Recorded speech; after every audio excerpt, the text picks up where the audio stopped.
let's talk about tough position. Tough position. If you're a small player or an average height player, this is huge that you understand what I'm about to talk about and that you get good at what I'm about to talk about. If your first reaction when somebody gets in your stuff, like when somebody crowds you and they're in your space, if your reaction is to shy away from them and let them stand you up and take the ball a long way away from your body, this is the weakest position you can put yourself in. It's kind of a natural thing to do, like most players just kind of naturally shy away from a defender, but this is absolutely the weakest position you can put yourself in. So let's talk about what it means to get tough with the basketball. Let's talk about what it means to have a bigger player in your space, crowding you all over you, and still be able to get tough with the ball and own your space. You can't allow the defense to take your space. You've got to be able to own your space. So here are some key points when it comes to tough position. The first key point is actually a phrase. It's a phrase you should always remember when you're in a situation like that. The phrase is chin it. Chin it. In other words, it's as if you've got super glue right here on the side of your neck, and you're going to take this ball and glue it to the side of your chin. If the ball is right here under your chin, a defensive player can't slap down because it's not going anywhere. They can't slap up because it's not going anywhere. This is the safest place you can put it. And post players get taught that phrase all the time. Like if you go to any typical basketball camp and go listen to the coaches teaching the post players, you'll hear them use that phrase a lot. They'll tell their post players, when you get a rebound, make sure you chin it. Or when you're on the low block, make sure you chin it before you make your move. But I haven't yet figured out why coaches don't teach this to guards more, because I think it's just as important, if not more so, for guards.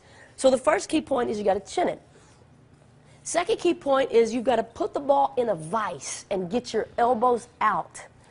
You've got to put the ball in a vise, meaning it's like you're going to squeeze it with your hands, and you've got to have your elbows out.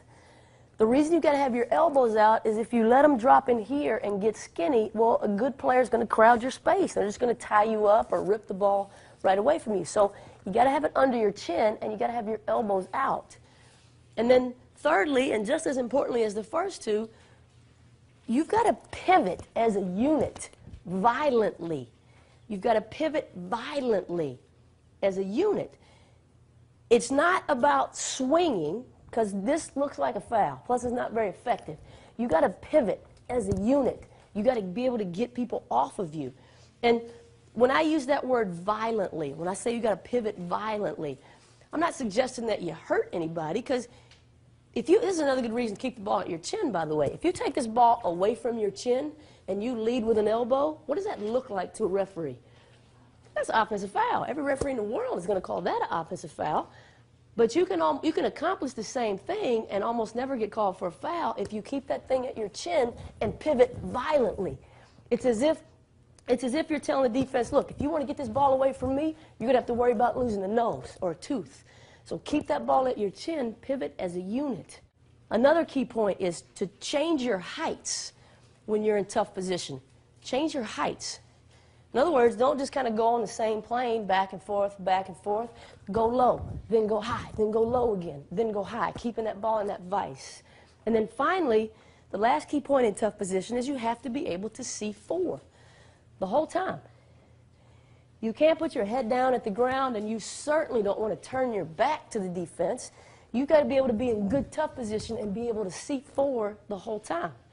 So we're going to work a lot on tough position this week, and